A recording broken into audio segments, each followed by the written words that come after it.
Welcome to episode 14 of Hardcore Casuals. I am Jen, and it's been a long time. Been a long time. Like the first time. Oh, jeez. We got Josh serenading us with his horrible singing skills. Yes, his glorious singing, his operatic talent. His velvety baritone. Hello, everyone. We've got Ben with the geese. Hola. Ben migrating in from the east. That's right. The east with the geese. And Dan is Dan.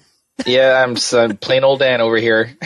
Dan is Dan, who's finally not as sick as he was. Yes. Pneumonia Dan. Recovering from the Black Plague. Oh, man. Oh, God. I mean, we laughed, a little but case. Good Lord. Yeah, it got scary for a couple of days. Just a little case of the plague, no big deal. Yeah. We thought we were going to lose Sensei Dan for a minute there. Yeah.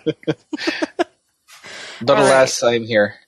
But alas. I was really happy to see that she'd come back, so, that way we didn't have to find another Dan to... Exactly. We have a lot of Dans around, but we do. I'm the only one with Sensei experience, apparently. Sensei, you're the only one with that title. It's true. Giving them all spears and make them fight to the death to find out who would be the next Dan.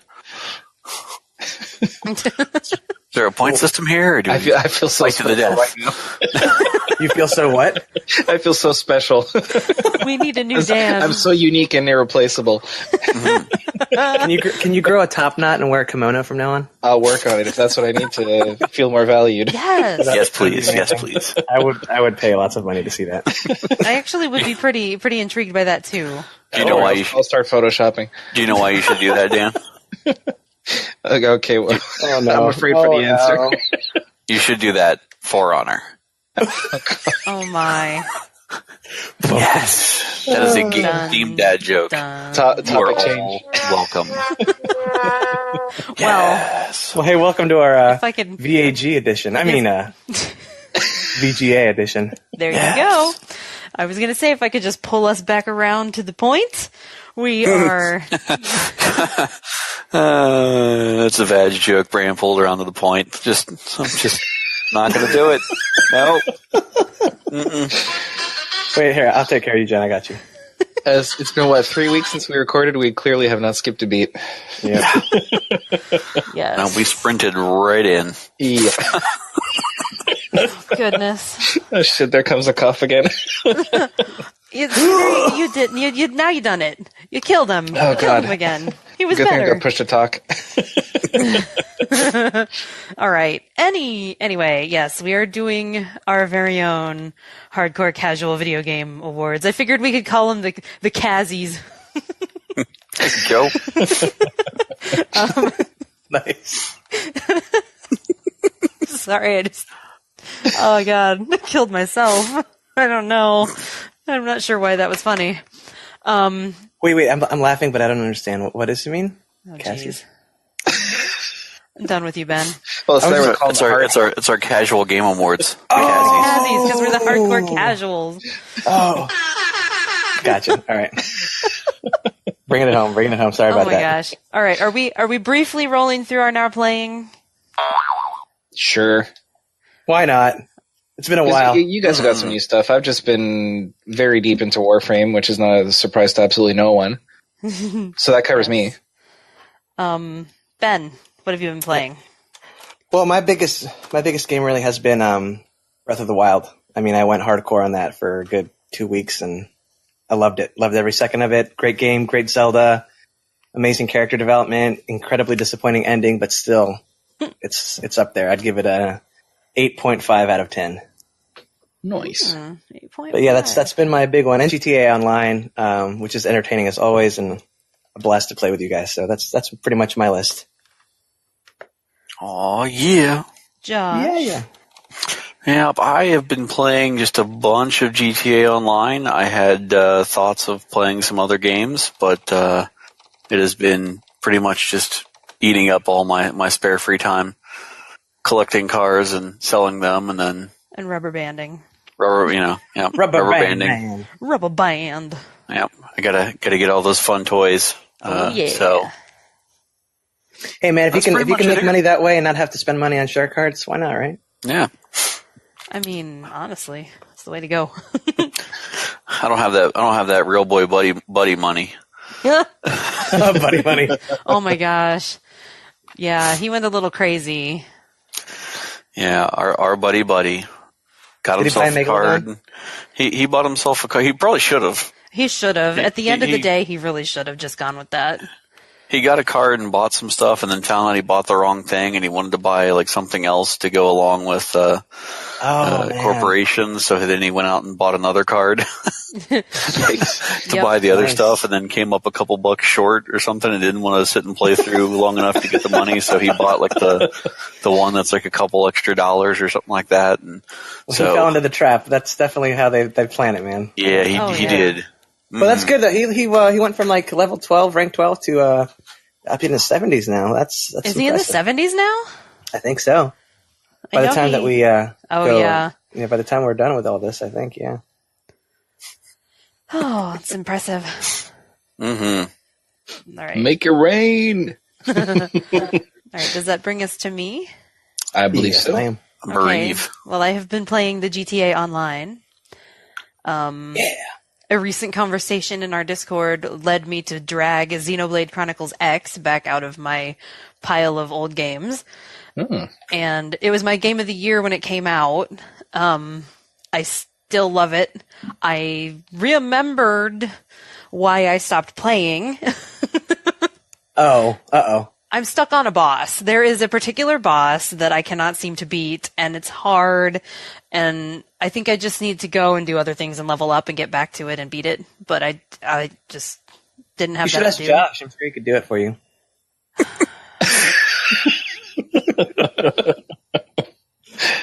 Just kidding. I mean, I'm just saying. You know.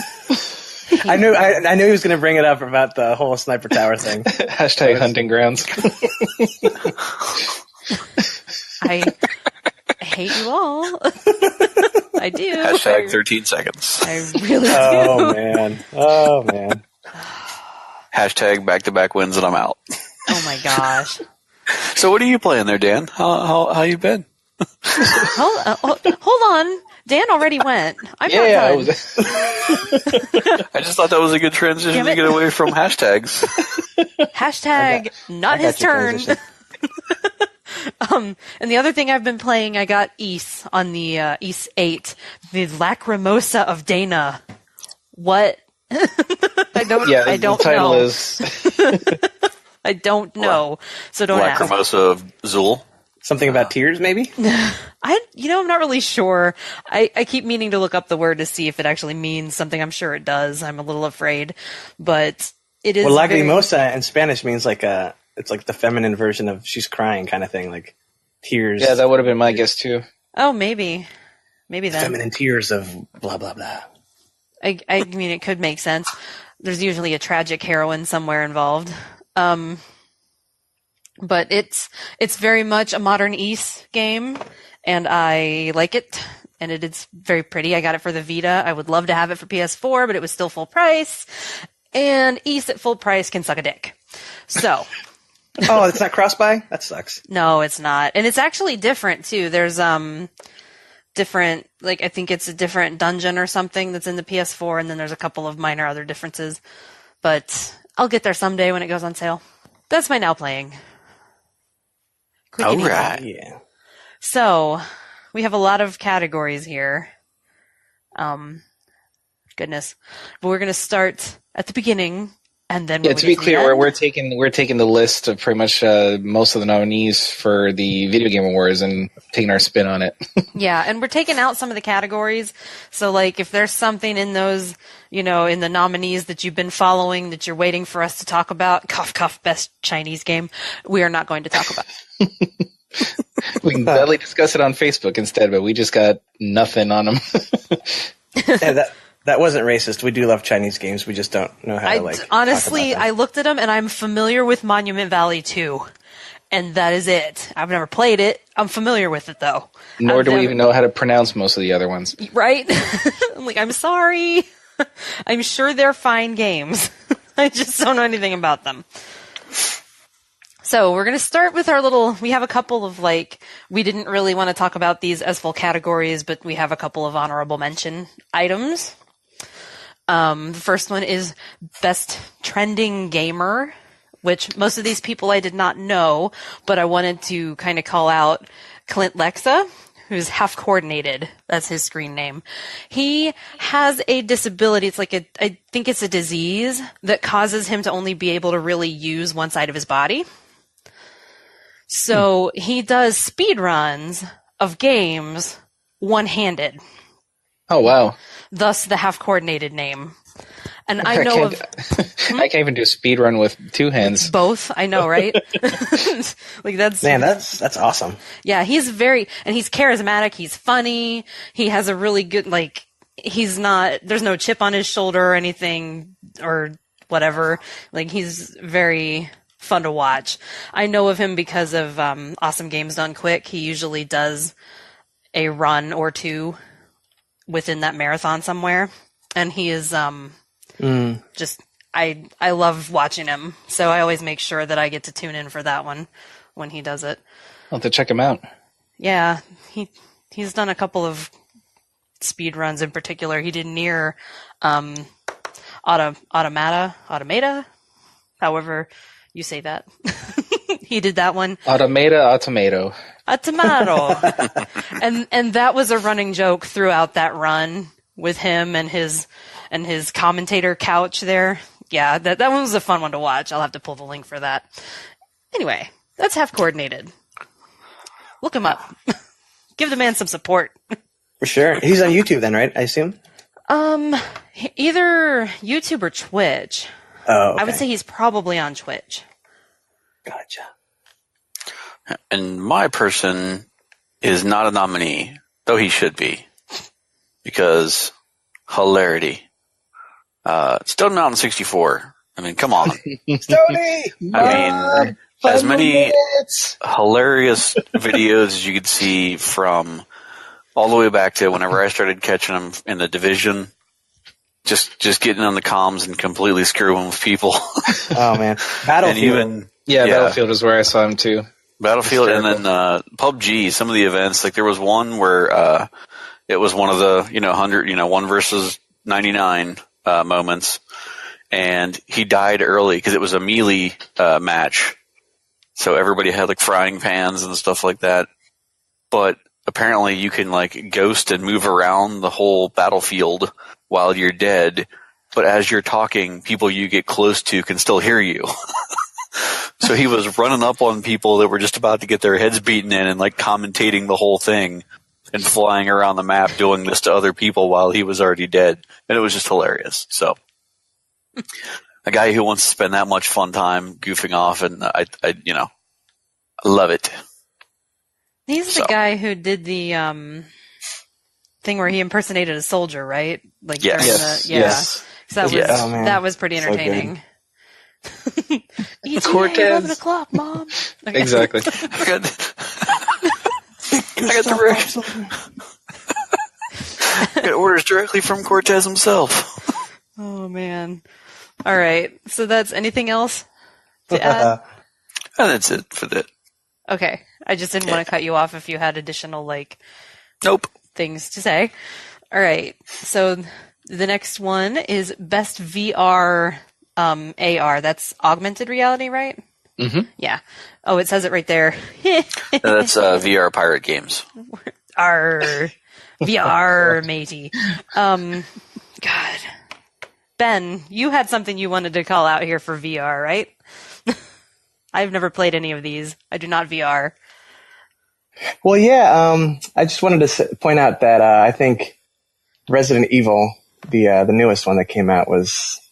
I haven't actually played the game, but I've watched plenty of people play it, and I've really enjoyed the streams. But it seems like it's one of those games that was completely designed and made for VR, and I think it definitely deserves to win, just based on the reactions that people have given to, and how the atmosphere, just everything about that game screamed VR, and they did a great job with it. So hopefully that'll be the gold standard moving forward with it. Yeah. I wish that I could say I've had any experience with these, but other than watching people play Resident Evil. Yeah, the same moment here. I'm not. I haven't had a chance to play around with any of the VR stuff, and it doesn't look like it's going to happen in the short future. But out of everything that was listed here, and just seeing stuff online about how the gameplay looked, I definitely think that the Resident Evil should probably take that one. Yeah. Mm-hmm. Me, I'm personally more interested in Superhot just because the whole Matrixy gunplay thing looks really fun. But yeah, I can see why. Like, I would echo the same sentiment that the level of polish that they did for Resident Evil would make it the clear-cut winner. Yeah. Superhot looks like a neat game. I mean, it's definitely deserves a shout-out. Game on its own, like the regular non-VR version. I assume that it would be really cool in VR. I don't know. Haven't really watched anything about it. So, yeah, I'm fine. Resident Evil. Okay. It wins. Congratulations. And then our last little honorable mention moment here is the Games for Impact category. And I've played none of these. Likewise. I am familiar with the first Life is Strange. Do we need to tell people what the nominees were? No. Okay. Not in this case. Not for the honorable mentions. Yeah, I think for the other ones maybe. Okay. Yeah. So, I'm familiar with the first Life is Strange. I thought it was a very good story. I could not stand the main character. I can't imagine that the second game would be any better because it's Chloe, and anyway, it's just me. But other than that, the only one I'm really familiar with at all is Hellblade. Yeah, that would be my pick. From what I've watched of gameplay and from what I've read, that looks like a very special game. Yeah, it is. That's a great way of a great word to describe it.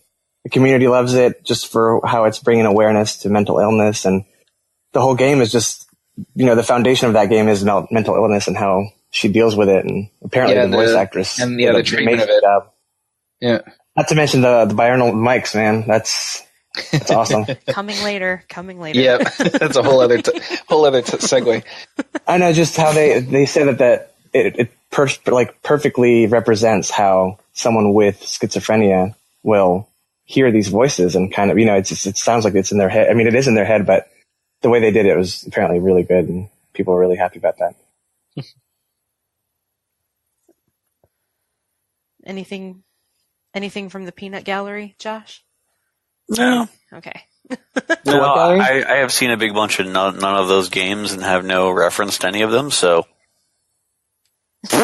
There you go. Mm-hmm. Not very impactful for Josh. The impact of all those games is my head on the pillow saying, not going to play any of these. Bedtime. I know. I really don't. That kind of game I generally don't go for. If it's out there to give me a message about something, I'm I don't know. That's awfully serious. But Hellblade does look interesting. Yeah. All right. So, moving on to the real stuff. The real deal. Our first category that we're going to talk about here is Best Game Direction. Oh, no, he took it out. Best Game Direction. All right. Is this where I get to read nominees? It's a very upward topic. Oh my god! Lots of outstanding nominees, and hopefully some forward motion too. Yeah, I think they're all pretty solid. It's going to be hard to beat one of these games.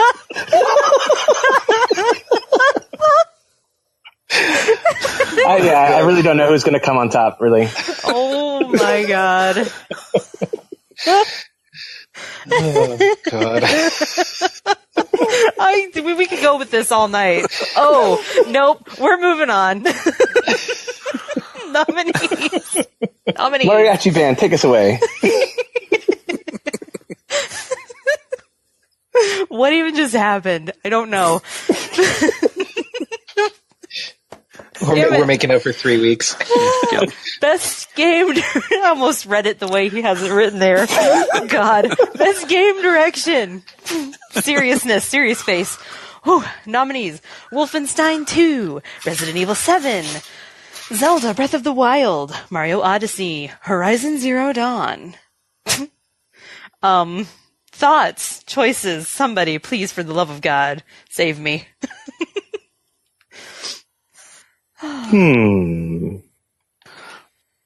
Well, when it comes to game direction,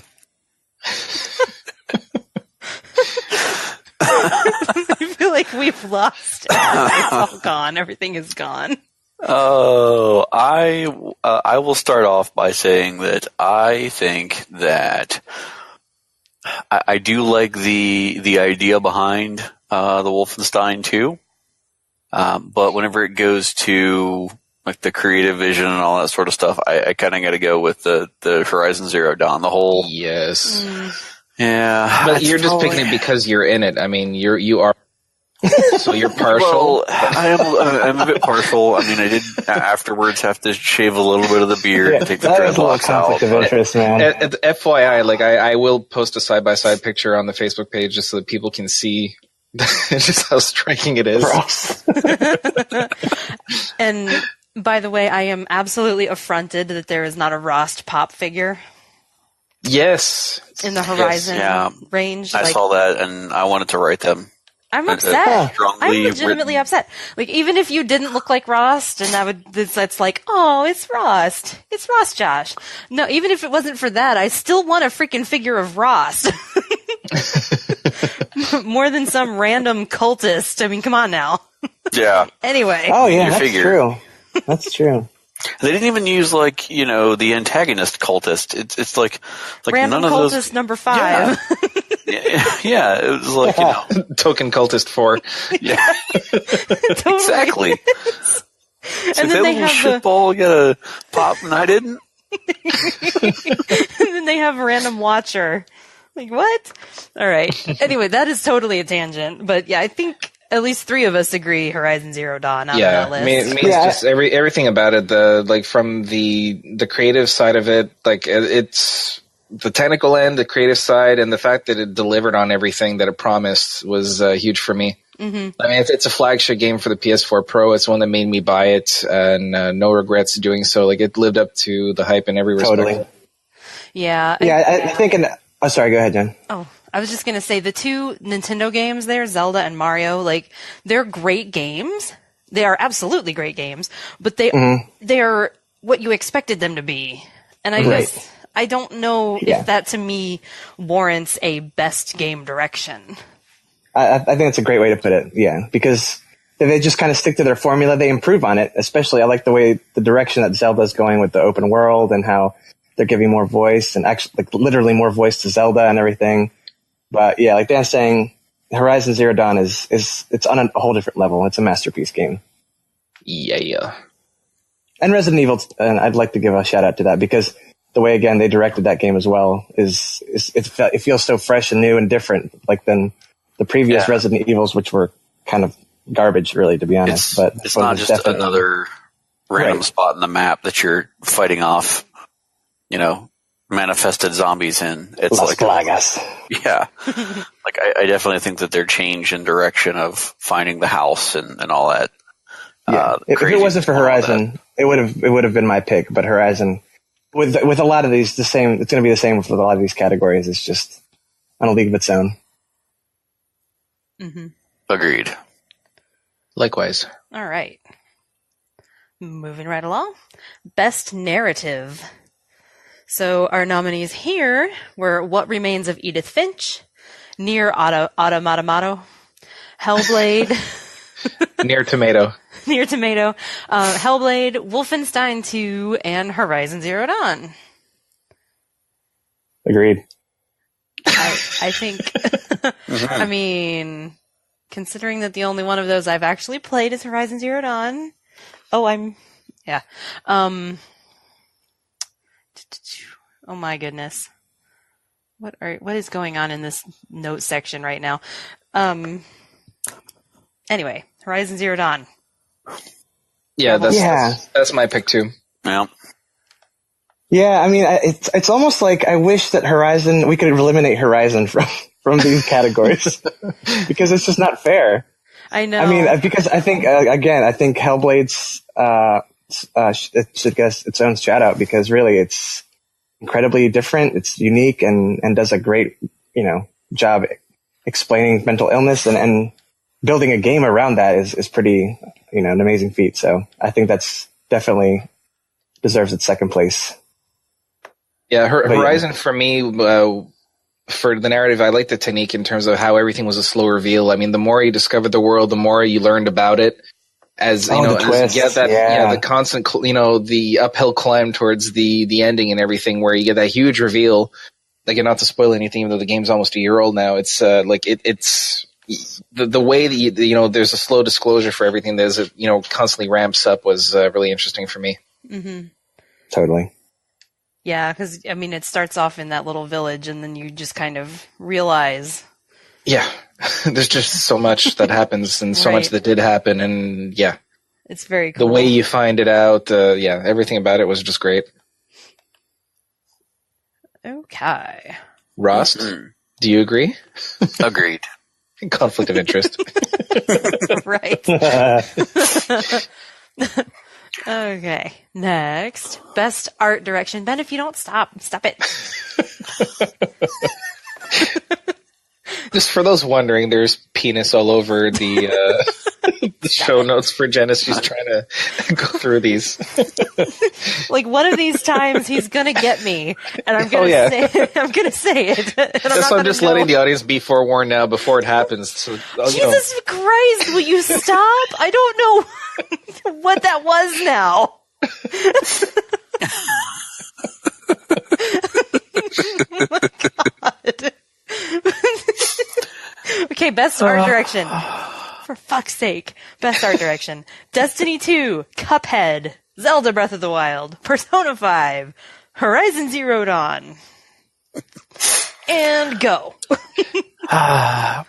Now, I don't want this to take over all of the things, but the first time I played Horizon Zero Dawn, and it was snowing, I had a little artsy moment where I was just like, oh my God, it's so pretty. Yeah. Speaking of the snow, you didn't play the DLC yet, have you? No, not yet. I have to wait and be good before, so to see if Santa Claus brings it to me. So there's that. But I do have to say, I did see Breath of the Wild. It had its times, but it kind of reminded me of some of the prior options that were out there for the Zelda world, and the way some of it was drawn up, or some of the enemies and things were drawn up. I do have to say that that Cuphead was out there. That's my pick. Just for the sheer originality, and nothing to take away from the other nominees. It's the Cuphead that, if they nailed one thing in it, it's the art. Cuphead is amazing to look at. Everything about that game is hand drawn. It's beautiful. It's absolutely gorgeous. Exactly. It is playing a cartoon. Breath of the Wild, Josh, since you mentioned it, it's kind of like if Wind Waker and Twilight Princess or Skyward Sword had a baby. Say that. Yeah, like that's what it is. Definitely. It's like more real-ish Link, but also cel-shaded at the same time. Yeah. Like, it's good, but again, Cuphead is just really amazing to look at. It's almost for me it's Yeah, it definitely seemed like the shading was a lot of Wind Waker, like the color palette and how they were kind of coloring things in there. So I definitely agree with what you're saying on the art style for that. But yeah, I just think that all the art that was in Cuphead, like, there were spots in there where I had like the old school, Steamboat Willie, Mickey Mouse moments of some of the stuff that was in there. But then some of the other stuff, the way it was all drawn up, you can't deny that the artwork on that was just amazing. Mm-hmm. Yeah. Yeah, I've been watching a playthrough of it, and the farther they go, and the more like the bosses that they see, and everything is just so well animated. There's nothing. It's so smooth. Yep. I just can't. And part of the unlocks you get as you clear the game and get all these different achievements is that you unlock black and white mode and all these other things. So there's just so much is centered around that look to it, which is cool. That is awesome. Yeah, Horizon's beautiful, like gorgeous. But Cuphead for sure. At least for my pick, definitely is just for the sheer like amount of work and dedication that they put into that art style. And it's not like anything else that's really out there right now. Exactly. True. Yep. All right. Is that it? Closing thoughts? Are we good? Mm-hmm. Okay. Best score / music. So we have Destiny 2, we have Cuphead, Nier Automata, we have Zelda Breath of the Wild, we have Mario Odyssey, and Persona 5.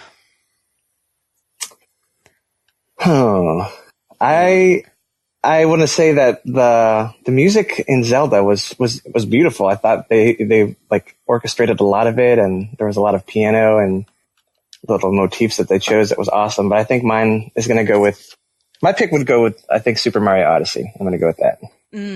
It does. Very have fun, really good, very upbeat, really, really catchy songs. Like the Donk City one. Oh my gosh, it was like totally. I don't think I've been there yet. I probably haven't played as much as you. I've spent a lot of time in a few worlds, like getting as many moons as possible, instead of like moving forward and getting to new worlds. No, I don't think I've played. I think you're farther than me. It's just there's one level there in the desert level. You can go through a painting and you get to New Donk City. Oh. And you get like a secret star, and you can't like do anything else. But there's like a little alley that you can only get to from that painting. Oh. But you can still hear the music, and it was like, oh my gosh, this is so catchy. Well, I still haven't been there. I've been through the desert world, but I have not been to. Yep.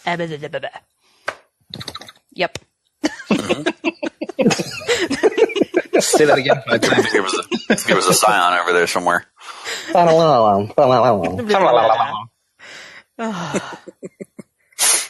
Oh shit! What did we say in Destiny 2, Dan? What was it? When we were shooting in the gauntlet? Oh, Scions. Don't forget your science. Oh man, Destiny 2. I hate you and love you sometimes. No, I don't. Never mind. Oh. That's a whole other topic. Yeah. let's not. Hey, it is the best ongoing game, though. Yeah, let's get to that soon. Yeah. Score / music is a hard one for me, because Mario Odyssey is good, Breath of the Wild was good, Cuphead is fun, Destiny 2 has good music. Like, none of these are Crypt of the Necrodancer. I'm sorry. Oh man, just based on your streams alone, I really love that music. It's amazing. It's so good. It's just too old, though, isn't it? Like a couple years old. It's like from 2015 or something. Yeah. But again, I just haven't played enough of this year's nominees to be able to take a stance on any of them. Yeah, Destiny's good, Cuphead's good, but the other 4 I haven't really played. Yeah, I'm sure. Persona even if it's 2015, it still wins our Hazzie award. our special Hazzie award goes to Crypt of the Necrodancer. Yes. Oh, Josh. Opinions? Yeah, Horizon Zero Dawn. It's interesting they don't have that one in here. Like, guys, what are you doing? I just figured the moment that the score for that hit Spotify as a playable tune. Yeah, I did actually listen to it a couple times there too. The music was good. I'm surprised it's not there. Yeah, I make the joke, because it's not on the list, but jeez. I can't remember any like memorable songs from that though, like our memorable moments. I just remember like whenever you're roaming around out in the wilderness, just that little, the subtle music playing in the background. Yep, that's what I liked about it, because it fit. It didn't stand out more than needed to. Like everything just felt like part of the environment. It fit in well. Yeah. Yeah, that little almost like, violin, or like a string quartet kind of, a little bit of light, like violin. Yeah, a little bit of jazz flute. Yeah. While fighting the giant robot dinosaurs. I exactly. For this category, would like to give a shout out to the goofy battle music from Witcher 3. Which I know is not a 2017 game. And Magma's interpretation of it. Oh my god! More specifically. He's not wrong, though. It is so distracting. That is, I turned it off. I flat out turned off the battle music when I played it, just because it broke immersion for me. It's so bad. So much of the music in that game is great, but that is just, it's too much and it's too often. I know. Wait, which one? Witcher 3? Yeah. Yeah, the battle music. I'm not going to sing it because I'm going to start having a coughing fit. But oh my god. But, I mean, it's like, it's fine. Everything is serious and I'm fighting these guys, and then all of a sudden that vocal starts up and I just stopped. Oh, and the I female started. vocal, like, oh, no. Okay. What is this? What am I supposed to be serious right now? It fits. It's just that you hear it way too often. I mean, yeah, it would have been true. it would have been fine if it wasn't like every fight that turned into this.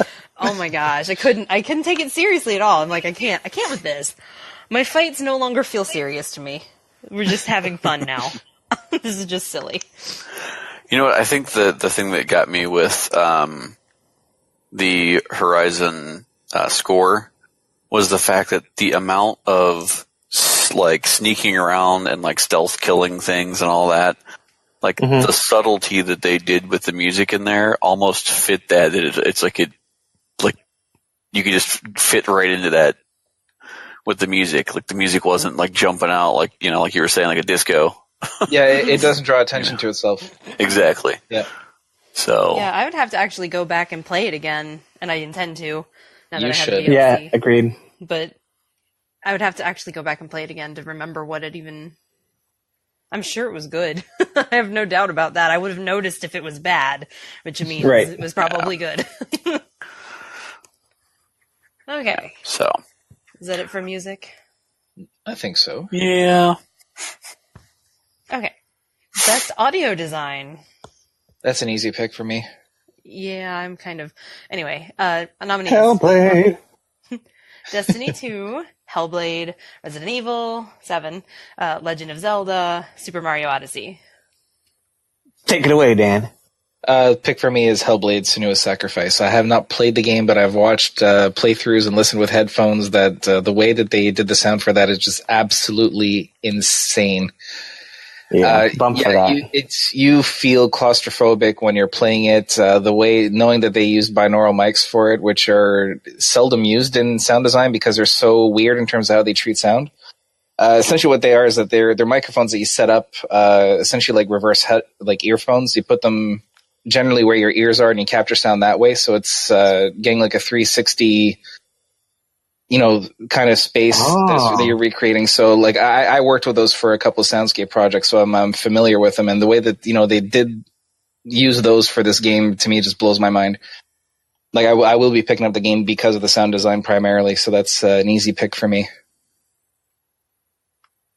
I definitely agree with that. Yeah, seeing the playthroughs and how like a lot of the hint system or the new objectives that are presented, they're done with that sound design, and it's just like unnerving, but also awesome and outstanding. It's one of those games where the visual is a big part of it, but you just realize how impactful sound can be, and often it doesn't get credited enough. In this game, like the sound is what helps make the vibe. That's what makes it so powerful. Like that's agreed. So for me, it's well. hands down my pick for that.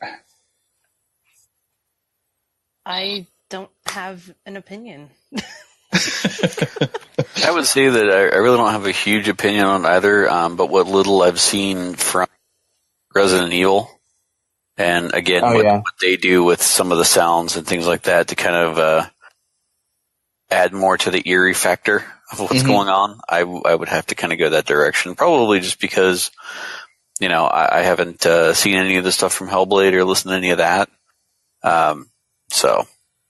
With my really limited knowledge, I would say. I really like Destiny 2 as well, honestly. Like, I was gonna say. I was waiting for Jen to chime in at any second here and say Graviton. Oh, that's right. Or Graviton Land. But I mean, if there's one thing that Bungie knows, that guns and gameplay around guns, but the sound they do really well too. And compared to Destiny 1 didn't blow me away for the sound design for it, but Destiny 2, there's some really cool sounding weapons in there. Yeah, I really can't give as much of an opinion on Destiny 1 because of my stupid headset situation that I finally figured out. because I'm an idiot. So I didn't hear. I just remembered it now. I didn't hear as much of Destiny 1 as I've heard of Destiny 2. It was definitely one of those picnic problems. Problem in chair, not in console. I was like, this has to be something like PebCag. It is, exactly. I just couldn't figure out what the letters. Damn it, you. We often call that a code 18 at work, where we say that the problem is 18 inches from the monitor. Oh yeah. Yeah, I mean, That's I try really hard. You guys, little brother. And you get so far, but in the end, it doesn't really matter. In the end, it doesn't even matter. But That's almost like the same joke we have when we go to the pizza place about ordering a 12-inch Mexican, but that's a whole other different level of... oh boy. Huh? What? Ben is like, right? Is this about 12-inch Mexicans? I'm triggered, guys. I'm triggered. Hashtag triggered. But yes, I would say for me, my pick out of this list would be Destiny 2, just because of things like the Graviton Lance and the Hard Light. And honestly, all of the sounds in that game, it's very, it's got very good. I've totally forgotten about how much, work they have put into that and how enjoyable it is to listen to, like sound effect wise. I remember whenever we had the one of the first couple episodes and we were talking about that, and I think one of the things that we all had brought up was the guns sounded so much better than D1. Yeah, that's true. And everything. So yeah. So what do you guys think? Which one's going to win? What do you think? Who do you think is actually going to get the win here? I think Hellblade. I hope Hellblade. I hope so. Yeah. It thinks outside the box in a lot of ways. Yeah. Honestly, just looking at that list, and it's so special. I mean, it's just more revolutionary. Seeing as the sample size that they have out there, and they're not probably part of the group that has now played Destiny for a few months and they're completely sick of it, I'm going to say they're going to pick Destiny. You think? I think so. It'll be interesting to see what actually happens. I feel like Hellblade is getting so much attention specifically for audio, audio, that it's more likely to be them, but I guess we'll see. I'm interested to see how many times they boo Destiny 2. Right? Because everybody, oh my gosh. Stay tuned, everyone. Yeah, and I get that. Like, I totally get it, because I'm on the what the hell is wrong with this game right now train, but you can't deny the improvements that they did make and the quality of the things that they have, like the sound and the graphics. You can't deny that those things are still good. Mm-hmm. So. Totally. Mm-hmm. But the community at large is more of a mob mentality, so I'm sure there will be lots of pitchforks. And even though we loved it when it came out, we're going to do everything to sabotage it. Exactly. Yeah. It's all Ryan's fault. It's always Ryan's fault. Oh. Damn it, Bill. So they got Alex. I'm going to go back to our categories over here and find out what that word is actually supposed to be. just best performance. Yes, it is. Best performance. Ooh, did you look at the pictures? Like for Yes, I did. in the categories, the girl playing the Hellblade. Hellblade, yeah, her makeup is pretty on fleek. I just think, with the character that she plays, that's really fitting. Anyway, best performance. It just kind of makes sense. Best performance. I say too much, man. Best performance. Melina Juergens, Hellblade. Laura Bailey in Uncharted: The Lost Legacy. Oh, Laura Bailey is good. Claudia Black, also in Uncharted: The Lost Legacy. Brian Bloom, Wolfenstein 2. Ashley Birch, Horizon Zero Dawn. I feel like Aloy was a really, really well done character. Mm-hmm. Again, without any of the Hellblade and not playing through. I still haven't played through the first 3 Uncharted games, even though I have all of them. So without any of that, I'm pretty much down to Wolfenstein and Horizon. So, considering I'm hoping that Wolfenstein's on Sanchez's list, and I've played through Horizon, You can figure out where my vote's at.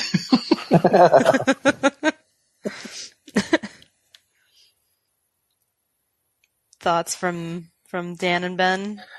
It's a tough pick between Hellblade and Horizon. Obviously I didn't play Hellblade, and Aloy was just a badass. Everything about her was good. The writing was good. Her as a character is interesting, so she's my pick. Yeah, I really, it's a shame. It's been so long since I've played Horizon. I don't remember it as well, but I do remember playing it that I thought Aloy was just, there were times when I was annoyed by her. I didn't agree with her, but it was because I was so invested in her character, which also, speaks to the fact that, she did that. The voice actress was amazing. So I think Aloy is my choice as well. Although, props to Melina for, going above and beyond to portray a mentally ill character and, just doing it so well, because watching the gameplay, it's amazing how it's like unnerving. It really is. It's how good she does it. Yeah, I haven't watched enough of the Hellblade stuff to actually know what she sounds like and how she portrays the character, but I do know that playing through as Aloy, I just remember her being a very believable, badass, I don't take shit from anybody kind of girl. Yeah, I like that. Believable. Because there are things that she has flaws, but she's very relatable and right. Like it feels like a real person. Mm-hmm. So, yeah, and not only that, but Ashley Birch gets bonus points for me for also playing Tiny Tina in Borderlands 2. Oh my gosh, so good. Oh, that is her, yeah. Yes. I love it. She's also what's her name in the game that you don't like, or not that you like, but not Chloe. The Chloe game. What was that, Jen? Oh, Life is Strange? Yeah, she was the other one. Her friend, the one with the blue hair. Yeah, that's Chloe.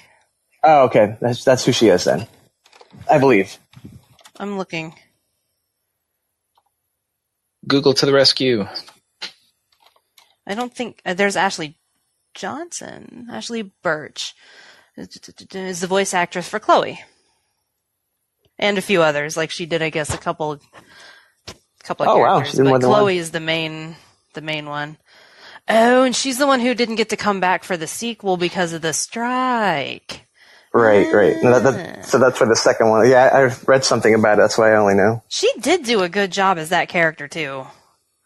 Oh, Chloe is the name of the main protagonist of that game? No. Chloe is the friend. The blue-haired friend. Oh, the blue-haired friend is the... Oh, okay. No. Gotcha. Sorry, guys. Oh? No. Just no. Oh my gosh. So who's the one who ends up dying and becomes the... No, I'm just kidding. I don't even know. Well, that's... I don't even know what's going on anymore. Anyway, I think we can move on.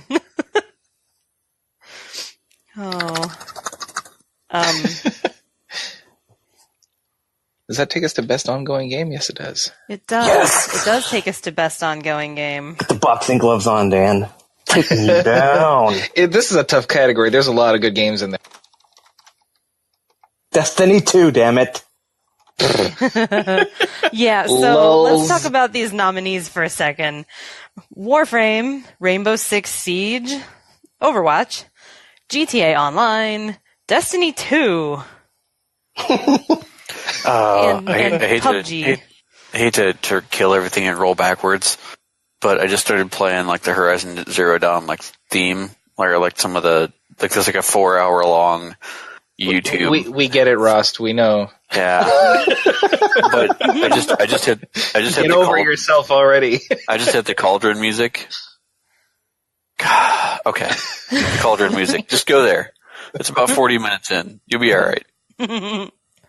Tell him Ross sent you. Ross is in the middle of Niagara Falls right now. Yeah, probably. So, Continue. As we have all thoroughly looked at Destiny 2 and made the what? Oh God, yeah. Let's just get that out of the way. How ridiculous that is. I think maybe at the time when they did the nominees, it might have been a contender, but then we all got to the end game. Yeah.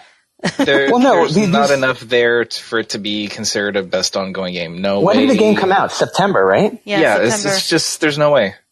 Yeah, it just makes no sense. Best ongoing game, it's like, oh man. Ongoing means like past a nomination period. I don't know. Means like ongoing? Yeah, exactly. What I mean is, like, I don't know when they actually put these lists together. I'm just saying maybe at the time it looked like it was going to be a strong contender.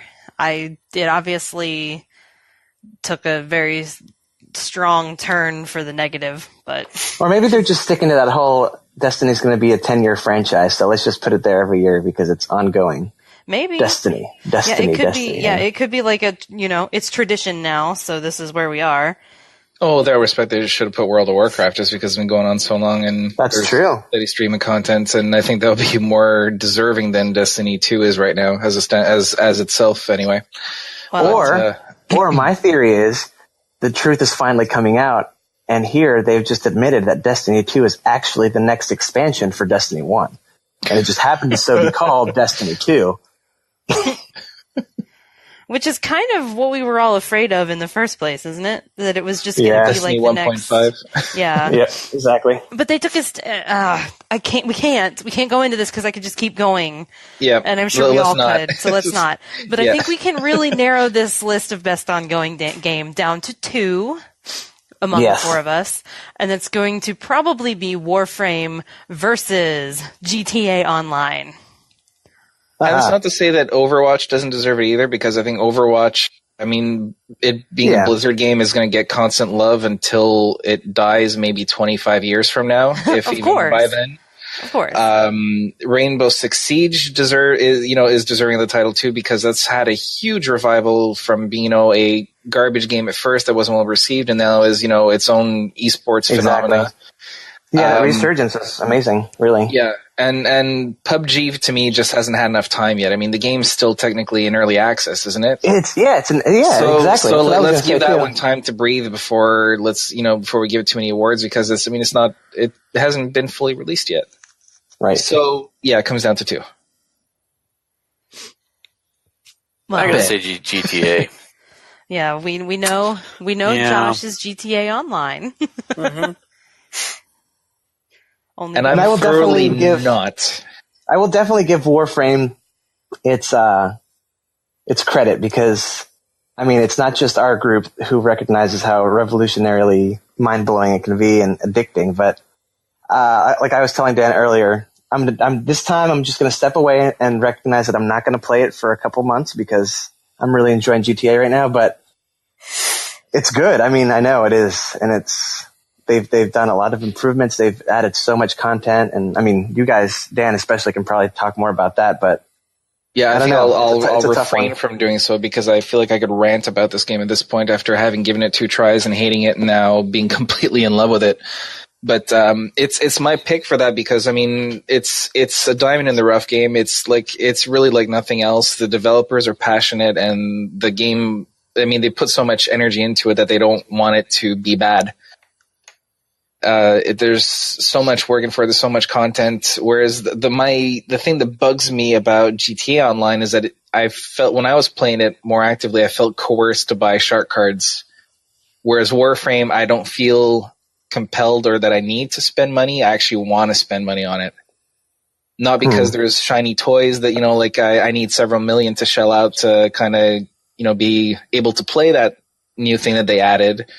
Warframe, I want it because I want to collect everything, and I want to expand on the frames and the weapons that I like. On the ongoing game front, the model that they use to sustain the game, I find it a lot healthier than GTA Online is. Not to take away from the gameplay itself. And I agree with that. I think that's a good point to make. I also think that Rockstar is just as passionate and listens to its community and has given back a lot. The reason people want to buy these shark cards is just because they have these shiny toys and they have this content that is so engrossing and people are, loving it. I mean, again, to be fair, I have not played Warframe the way that I should be playing it or the time that it deserves to be played. But, GTA for me has just the sandbox element it's constantly entertaining. Like there's always something new to do. Like you can, get a group of friends and just troll people or actually do missions. You have your bunkers, you start building your own little empire really. And I mean, I don't know about Warframe exactly like what comes after, how you guys are talking about this wow moment, but it just seems a lot of it seems like a collection. It's like a Diablo 3 kind of game, which for me is a little hard for me to get into because I need something that can constantly entertain me and keep me something fresh that'll keep me interested. Whereas Warframe, I think, can sometimes which for me personally, always got a little stale towards the end of me playing it, but Yeah, I think you'll need more time with it because just for me, the difference between the two is that GTA's, you kind of know what you're going to get. Like they'll add a new thing. There's a system behind it. It's a way to make money. There's a certain risk associated to it. And I mean, if that clicks with you, then great. Whereas Warframe, what it's been doing over the past few years, it's been a constant kind of evolution of the game. It's they've been adding completely new things, new systems.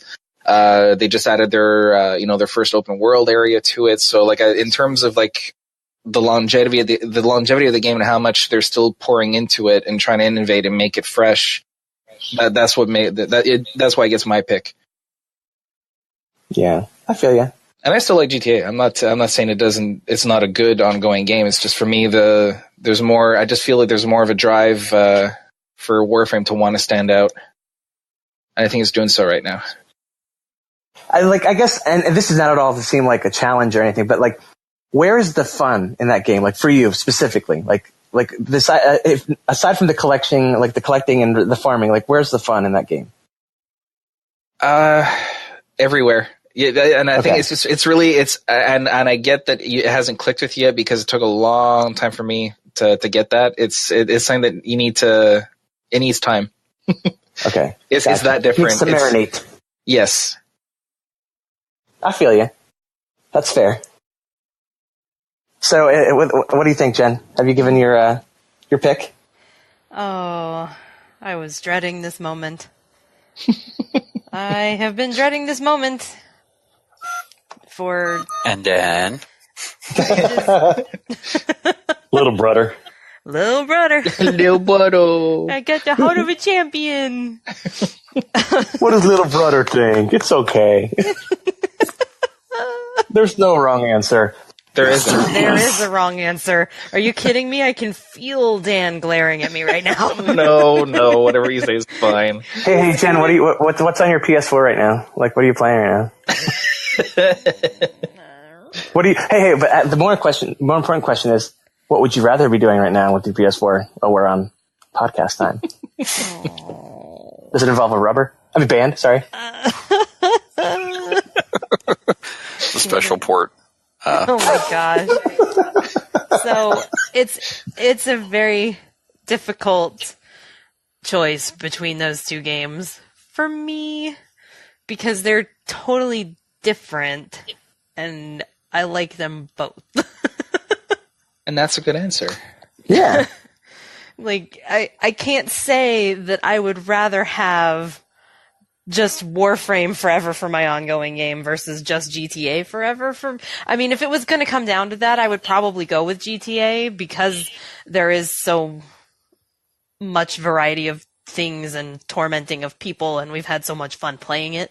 But Warframe is fun too. I don't know. I feel like it's a total cop out, but I don't know that I can really answer the question. Well, how if you frame it with, in 2017, which game has given you the most, meat, or the most, satisfaction? Well, GTA, but that's because I only just got into Boom! Warframe. Yeah! You're just scratching the surface of Warframe. I don't think that's the right way to frame the question. Yeah, 2018, Jen, you can pick Warframe. Totally, that's fair.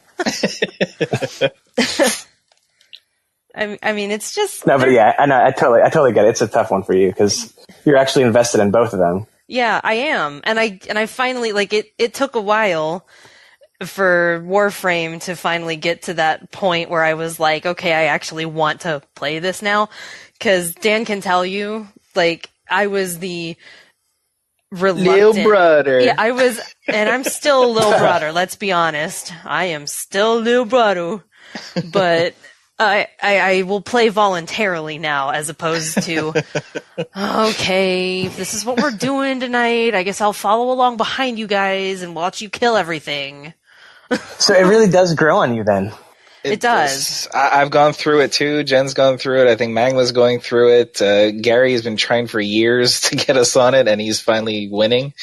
It's That's so weird. It's a What slow a weird burn, thing. but man, when it clicks with you, it's one of the greatest things you'll ever play. I just think that's so interesting and so weird at the same time. And it like how it genuinely happens to somebody. is.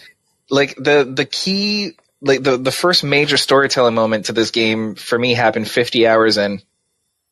And that's when I'm like, oh shit. Like, like I had invested that much time, and then that's when I knew, like, okay, yeah, I'm definitely digging this.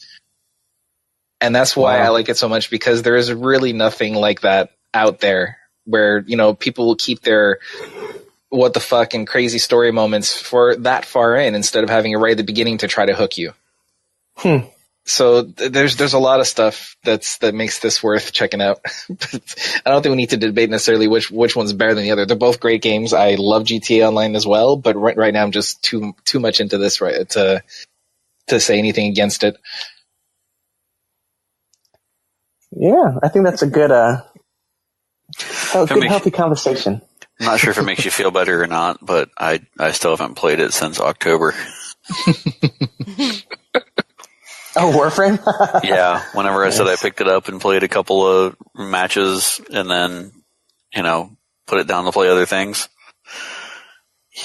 I haven't picked it back up since then. And we pretty much have told you that you're going to have to get in there and play, like, with someone, because that was a huge difference for me trying to play it by myself. Yeah, you need a guide for it early on. It does not hold your hand in any way. Biggest problem with this game is, like, you never know what the fuck is going on. What is this? It's a mod. I don't know what to do with it. How does it work? Oh my god, what have I done? Jen, does the modding get easier or no? Does the modding get easier? No, but you eventually start to understand what it's telling you. Okay. Yeah. So are you still doing the auto mod, or are you actually looking at the little hieroglyphic crap? And I've still been doing auto mod just because I'm lazy. Like, I know that I could go find a list to see what mods I need. Like, I have a spec thing for Rhino, which is one of the frames. And I know vaguely what I could go and find and put on him that would make him the best, but I just am too. So the mods are how you get the builds. Okay, I got you now. Yeah. Well, it's more deep than that, because you can go for ability strength, or you can go for for weapon, you can go for crit or status or all these things. You can kind of make things the way you want them to be, which is the fun part. And by doing that, if you want to make it particularly strong at a certain ability, or making it have a very high range, you'll be sacrificing something like efficiency, or vice versa. You build things the way you want them, but certain frames have certain strengths and weaknesses that you kind of want to either tailor to or counteract. So how you do it depends on the mission you want to do, or just the way you want to play that frame. And that's where the depth is for me. Is I got this one mod, this changes how I could play this particular frame, or now this makes this weapon that I've had lying around for a few months, suddenly ridiculously overpowered. So that's like, for me, the carrot at the end of the stick, which, Destiny 2, because of all the comparisons, I don't feel that anymore, especially since they took the random, the rolls off of. Right. There's just so much that you can do with everything that drops for you. Well, yeah, that'll be on my definitely my next game that I get hooked on, I think. Good. Yeah. But we spent enough time on this topic. Let's move on to the next award. All right. Next is, oh god, best handheld game. Oh, Ben's editing for the win. I'm endeavoring not to let him catch me. handheld game. Man, I was trying to go for like the suffix of that part. I was like, maybe if I can get her with the end there. I will tell you, I have not been handheld gaming for time, so I have no reference for this whole topic. I figured that most of you wouldn't. Ben might. I think you got rid of all of your DS and everything and your Vita. Yeah. But these all appear to be... These are all Nintendo handheld games, which is probably because the Vita isn't really a thriving system anymore, but it does still get new stuff. But anyway, Dan, do you have opinions on best handheld game out of this list? For me, Metroid. Hands down. Just because, again, Ben with the edits. Yeah, I know. Not just because it's great, but also because I want more of them. Like, they finally brought back a good Metroid that isn't the Prime one, like one of the old school style ones. 2D ones, right? Yes, exactly. Mm-hmm. It's great, and I want more. Yeah. I like that's the consensus I've heard, too. People like that. Just, one, because it's a good game, but also just because it's bringing back the classic Metroid that people, have fallen in love with. And they innovated in it too. Like, they added new mechanics to it, which I didn't think would work, but they really do. Like the whole melee and the countering things that you do on some enemies. I dig it. I heard one of the complaints was the aiming with the C-stick. People absolutely detested it. Like, it was. I was worried about it because my benchmark for Metroid games is Super Metroid, where you had those 8 directions on the D-pad, right? So. But this, again, it works. It surprised me how well everything, how tight and natural everything feels in it. Is the C-stick the nub? No, but you don't aim with that. You aim with the, whatever they call the circle thing, the circle pad. Oh. Yeah, I don't remember any real issues. I wonder what the hell Boogie was talking about then. Huh. Because I was listening to his comments and opinions about the nominees, and he said he loved Metroid, but he almost can't get behind the game because he just was so pissed off about having to aim with the C-stick. I don't remember ever aiming with the C-stick. I don't think there's anything with the C-stick. Yeah. I'm trying to remember if you use the nub for anything in that game. They ignored the nub? That's good. They don't love the nub. I hate the nub. That's why I sold my system. No joke. I hate that nub. Really? Just kidding. You don't love the nub? But I thought we talked about loving the nub. Yeah, we had an episode on it. It was the name of an episode. That's right. Yeah. Oh, man.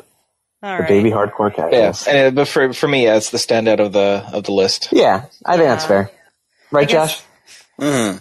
For the audience at large, the other selections were Poochie and Yoshi's Woolly World, Monster Hunter Stories, Ever Oasis, and Fire Emblem Echoes. Metroid is the only one I've played, but I think I know enough about the others to be able to tell you that Metroid is still the best one for me. Okay, next. Best action game. We've got all of the short titles here. Prey, Nioh? Oh, wow. Neo. I don't know. Tomato. Tomato. Destiny 2, Cuphead, and Wolfenstein 2. So let's see. Let's think about action games. Okay, I'll do it. I'll give this one to Destiny for me. Yeah, that because as an action game, for the gameplay, for the way it feels, it's the cream of the crop. Agreed. It is absolutely solid in that way. Even with the campaign, it was short, but it was still action-packed, and I enjoyed the ride, which I think is what it's talking about. Did you enjoy the ride? Yeah, Destiny 2 was the ride for me. Out of this list. I like it. Whatever other problems it has, the gameplay, and for the game in that genre, it has it. Yeah, it's what you want it to be. It still does that the best. Yeah. It just needs to iron out the rest of it. And I think that'll be the winner too. Maybe.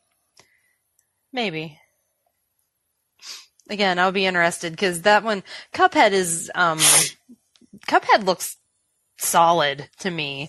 It's just a different kind of action game. It is. I mean, it's kind of got that like that Mega Man feel to it in a certain respect, because it's like the bosses are formulaic. Mm-hmm. Like you figure out the pattern, and that's part of the battle, right? Like you know what they're going to toss at you when you learn it. That's when you get through it. Yep, you look for their tells, and you know. Yeah, exactly. Yeah. So it's not that it's not good. It's just not something that. Yeah, I don't think it's on the same caliber. Yeah. I know, that's what I mean. It's a different kind of. It's like arcadey action. Yeah. Whereas Destiny, just the way it manages to make every gun feel completely different, and you can tell the little subtleties in different stats and how they actually feel when you're playing them. There's nothing that nails it that well. Yep. Totally. Mm-hmm. I do not disagree. Cool. All right. So that was an easy one. Yeah, that was quick. Next one is Best Action/Adventure Game. Not to be confused with Action Game. And this is where I think I'm going to diverge from you guys. I think Horizon Zero Dawn obviously is a contender, but I think my pick is going to be Breath of the Wild for this one. So I didn't play it, so I can't say no. I haven't. I had so much fun with that game. Like how the weapon breaking is hard to get over at the beginning, but then it just makes so much sense. Like so much variety. Every weapon has its own advantage and disadvantage. You're like surfing on your shield, hang gliding, all different approaches. And I mean, I get it. But like the thing with Horizon, towards the end, like, when I killed Redmaw and like you upgrade your staff, your spear, or whatever it is, it's all kind of, the same, after a while. But I just like the variety and the constantly challenging nature of Breath of the Wild. Someday we need to actually have a conversation about Breath of the Wild. But the vibe I'm getting is that today is not that day. Today is not that day. We draw guns at noon, but not someday. Then someday at noon, we will have this conversation. But today is not that day. No, I don't know. So the list. Who's gonna be the third person? The good, the bad, and the ugly. Who's gonna be our ugly? Well, I don't think anyone wants to volunteer for that one. Hey, it's you and me, Josh. Yeah, well, I tell you what, I'll take it this time. Hey, we'll have Ryan. We'll have Ryan guest host. He can totally. Yep. That definitely works. Ryan can fill the with his Snapchat filters. Knowing at this point, then that would change from the good, the bad, the ugly to the good, the bad, and the penis. So, yeah, that's True. Pretty much it. Or well, if it was Ryan, hang on, it's Ryan, so it'll be the penis, the penis, and the penis. Yeah. Oh my gosh! Well, we have totally lost track. Yeah. Okay, Coming back to the point. So the other rest of the, oh my god, she does it on purpose. She has to do it on purpose. What are you talking about? The point. As I'm going to die over here. So the rest of the list is Uncharted Lost Legacy, Assassin's Creed Origins, so Zelda Breath of the Wild, Mario Odyssey, and Horizon Zero Dawn. So this is tricky. I definitely don't. Me and Zelda, man. I just can't. I just can't get there. I don't know what it is. I love it. It's a good game. It's a really good game, and I have no real complaints. I just don't think that it's. How far? Best. Do you mind? Just if you don't mind me asking, how far did you get into that game? How far did I get? Well, that's a hard question to answer because it's so personal. I'm sorry. I know. I just didn't want to encroach on any like sensitive subjects or anything. She was all up in that Sidon. Oh my goodness! Oh, Prince Sidon. Oh, he's my favorite. Yo, he's hilarious. He's awesome. He's so encouraging. I love him so much. His little teeth gleam and his thumbs up. Yes, I have a shirt with him on it that says "You can do it." Oh my god, that's awesome! Yeah, that's so cool. So how many beasts? How many beasts did you like free? 2. 2 beasts. Are you going to tell me that I didn't go far enough in a game where you did exactly the same thing for exactly the same No, not at all. Okay, like no, I think I was hooked by before the first Beast, really. No, we're not going to have you play the Division again. Oh, snap. Shots fired. Shots fired. Oh, Division. Anyway, I don't think Mario makes it. I guess it has to be Horizon. Well, for me, that's my pick, but I have to admit I'm really, really interested in Assassin's Creed Origins. Yeah, because they changed up a lot. It's not just like Assassin's Creed. It's I think they realized that people are getting bored of the same formula, and that like the last good one up until this one was Black Flag. So like apparently exploration is not just going up a big building and jumping off of it to discover it all anymore. Like you kind of discover things organically. So there's more of that, adventure explory element to it. It's more RPG now too, with like the talent trees that they added. They revamped all the combat. So, I think like over the holidays, if I don't end up with it as a gift, I'm going to be picking that up and, enjoying it thoroughly. Huh. But yeah, Horizon will be my pick based on Yep. The combat it's just fucking awesome. I mean, there's the first time you take down a Thunderjaw and all that stuff is so satisfying. It was fun. Yep. Yeah. And I didn't mean to make that point. Never mind. I changed mine. Okay, it's Horizon. You don't have to change. All right, because to be fair, no, Zelda is an amazing I can't even. I don't know. It's hard. It's hard because I had so much fun and it's so fresh. So that's probably what it is. It's the fact that I played it last week is when I finished it, and I had an amazing ride.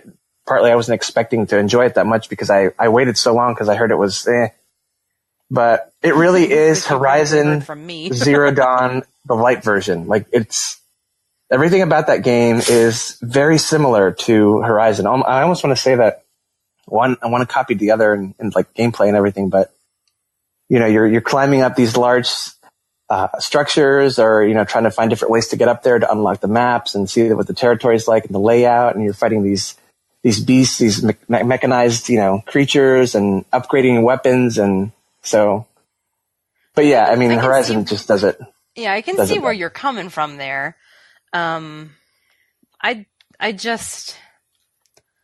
it was the impact for me. Like, the last Zelda game I truly played, invested in, was Ocarina of Time. I dabbled in Wind Waker and I played a little bit of Twilight Princess. I didn't touch Skyward Sword, but I didn't play Breath of the Wild until a couple weeks ago because I was like, okay, it's just going to be Zelda, and I've kind of outgrown that series or whatever. Well, it's really, and that's maybe why I have issues with it, is it's really not. And that's the thing. It's really not traditional Zelda. And to me, and I don't remember if I talked about this at some point somewhere. It wasn't on this show. But I think that kind of ruined it for me. Like, the whole point to me of the journey of a Zelda game is that you start off with nothing, and as you continue on, you gain new abilities, and you get stronger, and you gain hearts, and you upgrade your sword, and as you keep going, you just keep getting better, and you can go to new places. And in Breath of the Wild, you literally can go anywhere at any time. Oh, that's what I love. That's what I loved about it. And that's probably what it is. You're right. There's no progression to it. Like, you don't get permanent weapons until I think you get the Master Sword at some point, and then you have to recharge it or something. I'm not really sure. But it just isn't the same. And I don't necessarily think everything has to be the same, but... Does it come with a mini USB, or is it like a iPhone plug-in, or... I think it's solar. How do you recharge it? I think it's solar. Okay. Have you ever seen the game No More Heroes, where you shake the controller in a very suggestive and inappropriate way? That's probably what they make you do. Okay. No, I totally get that. That's probably the reason. I think you're right. But for me, that's what, it just blew me away. I was mind blown and how much I enjoyed it, because it was completely the opposite of what I was expecting. And yeah, there isn't that sense of getting better and better, although you unlock the Great Fairy Fountains, which allow you to upgrade your armor. You have to find these different seeds, and So you are collecting and you're getting like your armor is improving drastically. So you're only able to defeat certain enemies and like these giants and colossi and everything like that because you have improved armor and you have more hearts and stuff. But I don't know. It was like Skyrim and Horizon, and it felt so good for me. Like it was one of those games that was kind of right up my alley. Multiple Colossi.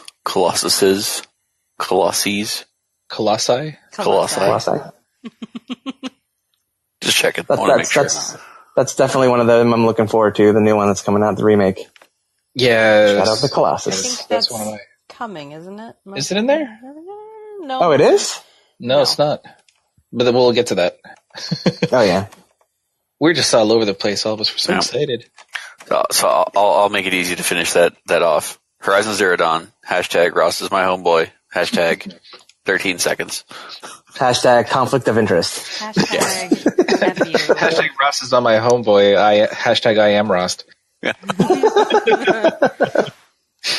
mind blown. #. Take your 13 seconds and #pound sign. #pound sign. Oh boy. Anyway. All right, next. Best RPG. Best RPG. Okay, so South Park, The Fractured But Whole, Final Fantasy 15, Divinity Original Sin 2, Nier Automata, Persona 5. Now, you guys all played Final Fantasy, and you guys have been talking about Divinity and etc. But I've only played South Park, and that was pretty fun, so that's where I'm at. Honestly, yeah, I think South Park deserves a shout out just for making it. At least from what I think Dan said, they have some actual like RPG and strategy elements, which are, if it's in the universe of South Park, it's actually pretty damn entertaining. I'd assume so.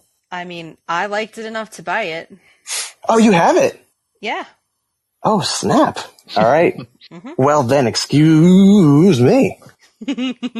Yes, I bought it, and out of this list, it is my pick. Wow. It is a legitimate RPG. Oh man, I may have to buy this. Surprising. The first one was very good too. Yeah, like honestly, it's really not, and it is totally South Park. Like it absolutely is. One of the one of the things that you do is one of the mini games is everybody's house that you go in their bathroom, and there is a poop mini game on their toilet, and everybody's toilet has a different difficulty level, so it'll add different mechanics which have insane little names for the moves that you do while you're sitting on the toilet. Like it's stupid, but if you took the South Parkness off of it, it's still a solid game. Yep. I think I can respect that. I think for my pick though is Divinity. From what I've seen and heard, and I've played Divinity 1. I mean, it's got everything. I mean, I had never had experience with tactical RPGs, but it's just Divinity 1 times 1,000. And it's got that whole pen and paper D&D feel to it. That's amazing. So it's like the epitome of RPG for me, I think. That's my pick. All right. Dan? My pick is a contentious one.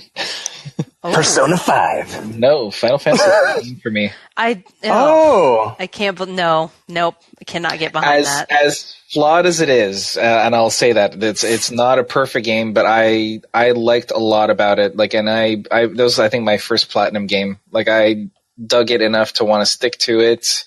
I haven't gone back to it since I platinumed it, so all the stuff they've added in the recent months I haven't done either, but I liked everything about it. It was a breath of fresh air for a Final Fantasy game. It was a big step forward from 13. Well, that's yeah. I know it wasn't necessarily hard to do, but no, like for me, like it was a step in the right direction in a lot of ways. I really liked it. I mean, if you're going to compare it to 13, absolutely. The characters were fine. Like, everybody was tolerable, even Prompto, even though I kind of wanted to kick him in the face. Yeah, so did I. But they were all characters. They were all, they all had their quirks. They were distinct. They had personalities. You could tell their motivations. I mean, like Gladio. I know how we can. As you say, I know how we can change it for Jen. Gladio. No, that doesn't make it RPG of the year. But I mean, was it truly an RPG? I mean, obviously it was an RPG, but like, Are you like judging it from like the gameplay and the game itself, or the RPGness of it? Like it's saying here, rich player customization and progression. Both. I mean, Final Fantasy is RPG to me. I mean, they said they're the ones that set it up for me. Like if I think RPG, Final Fantasy is the first thing that comes to mind. Yeah, I mean, I would agree with that. 6 is the best one for me ever. Like so. The problem. So character customization is obviously not really there. They've added it. They've added it for the multiplayer. You can make your own guy now. I haven't tried it either. But like for me, that doesn't mean that whether I can customize my character or not doesn't necessarily matter. No, like in Mass Effect, I mean, Shepard was the main guy and all that. So right. I mean, I get that. I'm just saying, like, it doesn't really mention story here, which I thought was weak to okay. I like the ending. As weird as it was, I liked it. I like Arden. I like Noctis. Arden was cool. Arden was a very cool character. Like I like the sacrificial lamb part. There was meat there. Whether you liked it or not, there was content. There was a narrative. There was a lot there. I don't know. Not my cup of tea. I did not think it ended well. Like, not that I mean the game didn't end well. I mean, it just didn't end. The ending was not good. But the gameplay aside and all that too. Like, I like the way the game felt. I like the combat. It was completely weird at first. It took a while to get used to it, but once it clicked, I liked it. That's my pick. I knew it wouldn't be a popular one, especially with you. Yeah. but no, like going down the list of the ones I played and the ones that I watched and all that. For me, it's an easy pick. I mean, power to you. I would not begrudge you your Final Fantasy 15 pick. I will say that I did not care for the combat. I never felt good about it, even after it got better when I changed the controller at your suggestion. I did not feel good about it. I kind of felt it wasn't as bad as 13, where it was literally just pressing the same button over and over and over again, but it was not. I didn't feel like I was fully in control the way that I wanted to be, I guess. I don't know. Whereas I did. I found it was pretty badass, flying in and out, jumping through the air, doing all that shit. The acrobatics, I liked a lot about that. I'm done. I'm done talking about this game now. Oh, wait. So then I guess on to the next one. Oh, God. Ben just feels invalidated now.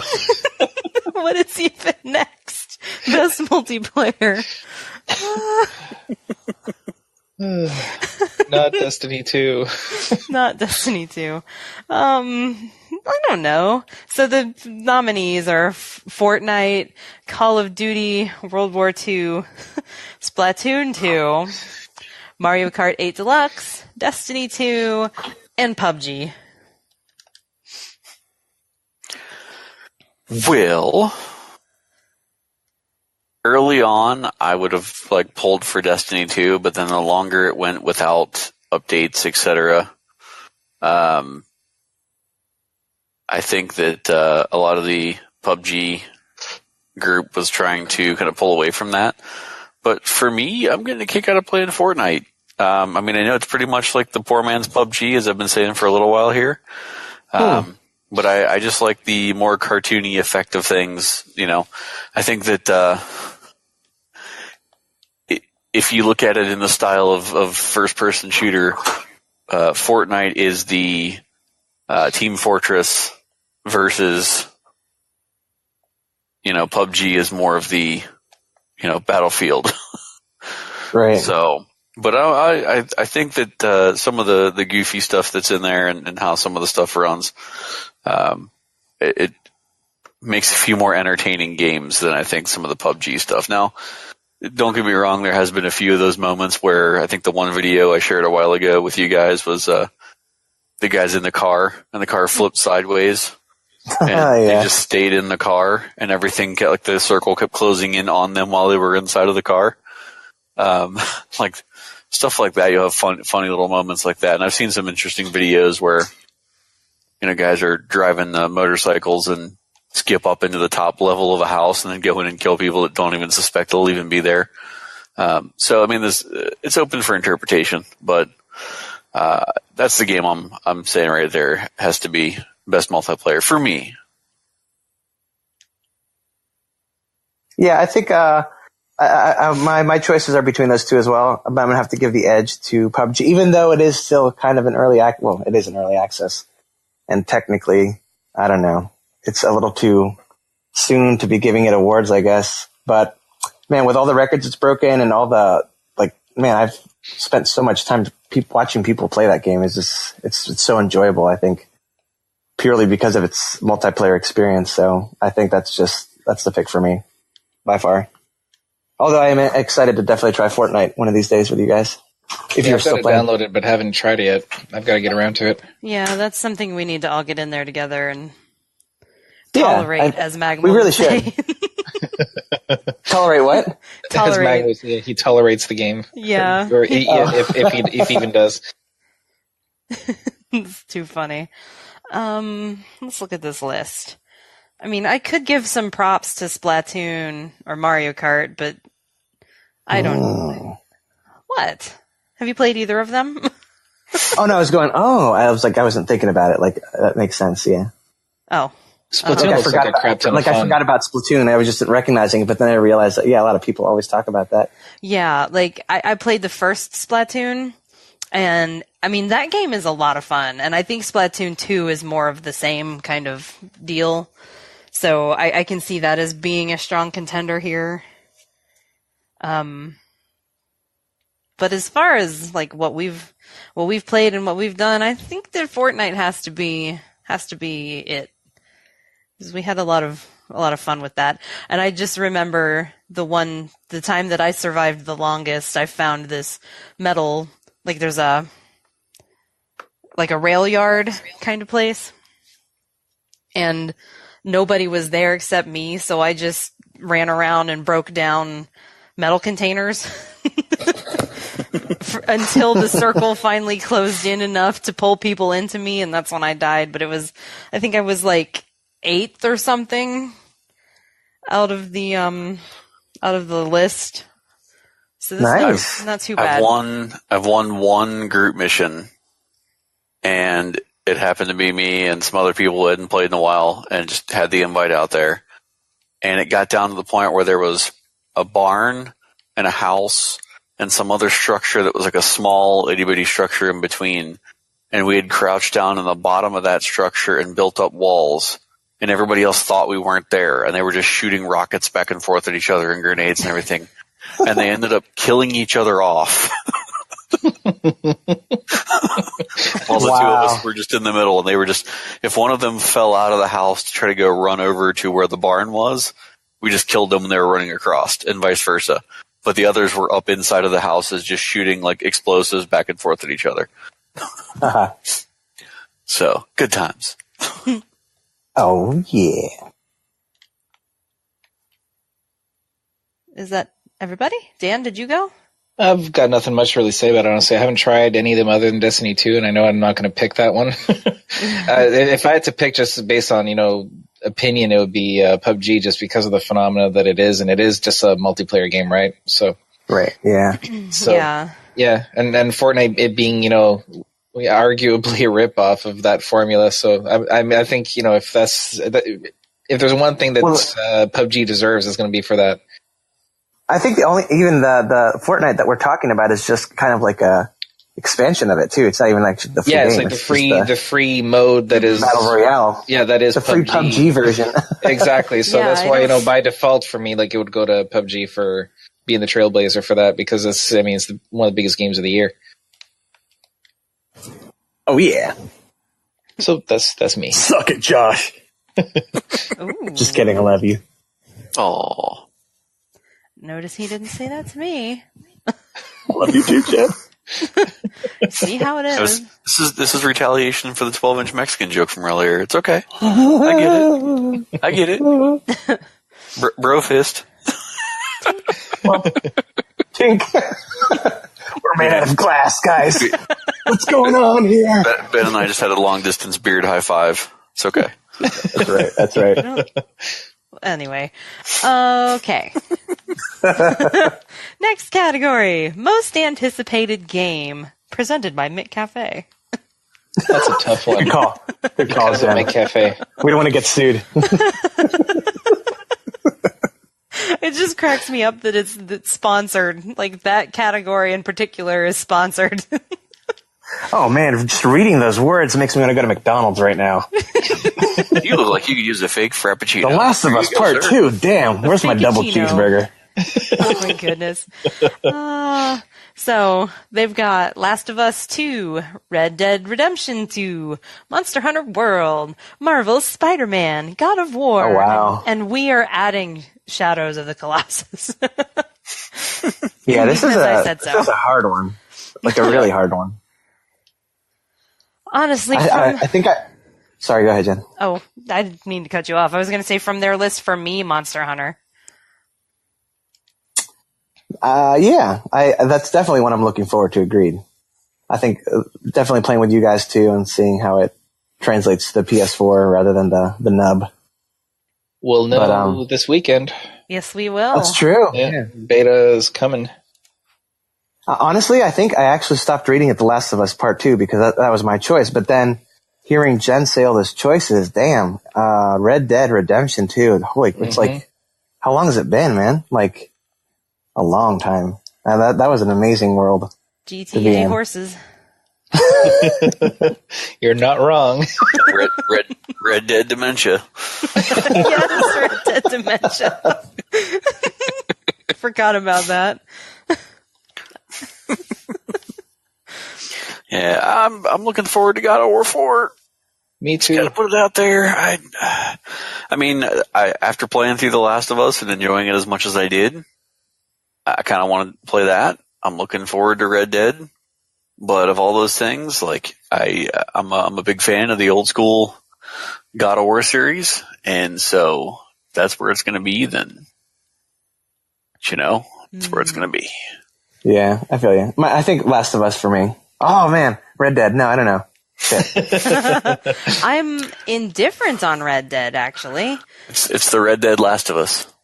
The Last of the Dementia. I will likely get Red Dead because of you guys, because I know that all of you are going to be playing it. And well, I'm just curious to see if they add like a Red Dead Online component. That'd be interesting. Oh man. I don't know. I didn't really. Well, you wouldn't have played GTA if it wasn't for our group, right? Is that what you said at some point too? That is accurate. Maybe you can customize one of your horses and make it pink and unicorny and very mod colored. Actually, if I could do that, probably right there would make that game about 100% better. It's going to be a purple horse with teal hooves and sunglasses on. You say this like it's a bad thing. Come on now. My Little Pony. Wasted.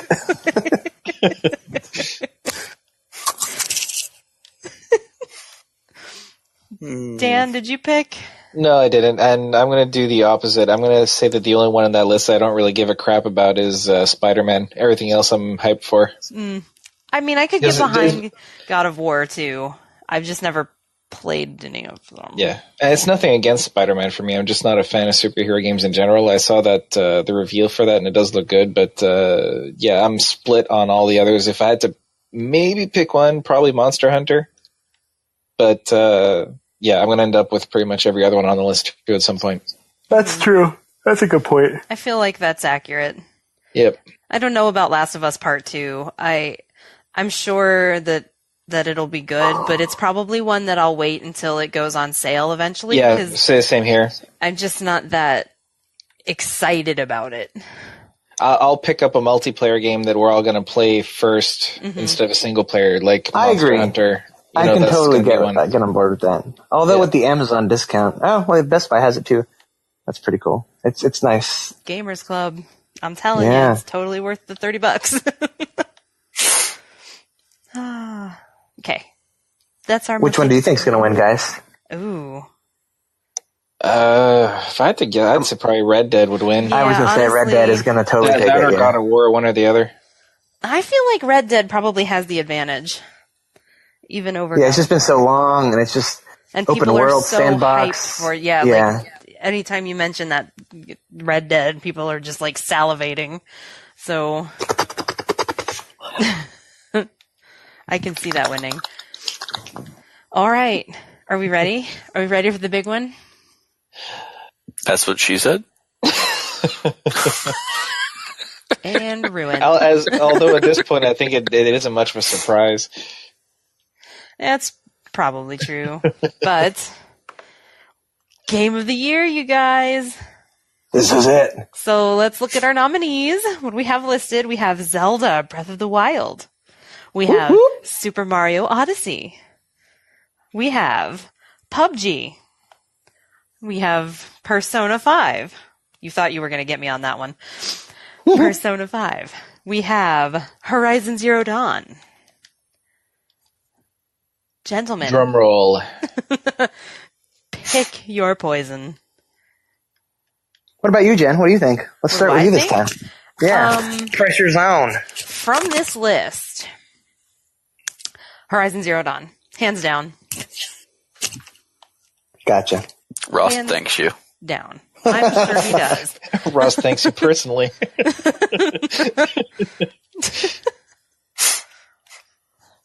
Yeah, I gotta give it to that game as well. If it wasn't for the disappointing ending of Zelda, or just the letdown, like, what a ride, what a climax, and then boom. Just disappointment. If it wasn't for that, it may have been a contender.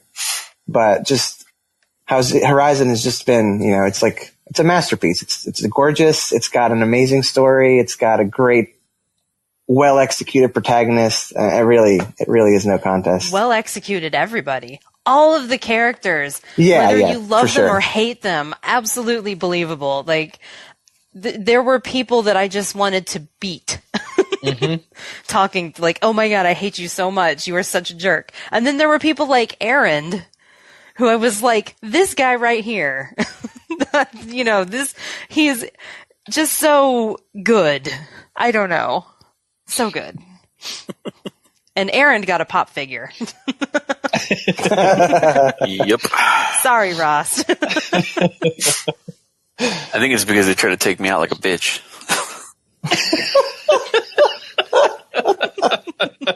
They only knew my backstory. Oh, God. Now they just remember me saving somebody That's getting the blown episode up. title right there. They only knew my backstory. Yeah. Take me out like a bitch. Scroll all the way back up. If they only knew. I gotta say though, man, that whole story about you never figure out why he's out at the edge of the settlement and all that, and then you gotta go back and if you actually use the spots where Ayla's asking him questions, and then she starts asking about like what happened with Ross or why he was the way he was, and then you go back to the whole like. And they finally tell you. Yeah. I was like, I'm a fucking badass. I didn't even know that about myself. I am awesome. I can't believe my beard can do that. Exactly. Yeah. I mean, you always knew you liked him, and then when you find out like what actually went on in his life, you're like, holy shit. Yep. Agreed. And he didn't get a pop figure. What the fuck? I know. It doesn't make any sense. Well, I mean, we don't need him. We have the real one. Right. Oh, that's so Much true, better. Mm-hmm. Dan. Can you just come and sit on my table over there along with my amiibos? Whoa. My Rost pop figure over there? You gotta buy me first, I guess. So. Whoa. What's going on, her? This is a family-friendly show, I'm guys. just trying to add him to my pop collection. Things are popping. People coming over and buying. I don't I think if you're understand why nice this is... enough, Josh might throw in a bobblehead feature, a unique one. He might actually wiggle his head a little bit too. Oh man, Oh man, he'll actually say things too. You can just They tried to throw me out like a bitch. This beard is really lifelike. Look at the snow. I'll have to go back and go through the game and Cauldron pick out music. all the random little, The little quotes. Yeah. Frostisms. Oh man, That is part of the deal. If I'm going to buy you from a collection, you're going to have to know some of the Ross quotes. I don't think that's too much to ask. But you can throw in a meh. That I can do. So unanimous, like for me, because Yeah. I'm on the same boat. It just blows everything out of the water. I think on the technical front, the story front, the art direction, everything. It's just fucking perfect. excuse me. I yawned in the middle of my thought there. Yes, Like, I don't know what everyone happened. feels as passionate as I do now. Like, yeah, what a great explanation. That was really good, Dad. I had a real thought that was about to come out, and I just went like, and they just got so bored. and Dan was talking. Jesus, Dan, you're and I still talking. God damn it. He took terrible. like 10 seconds there, you bastards. You guys are terrible.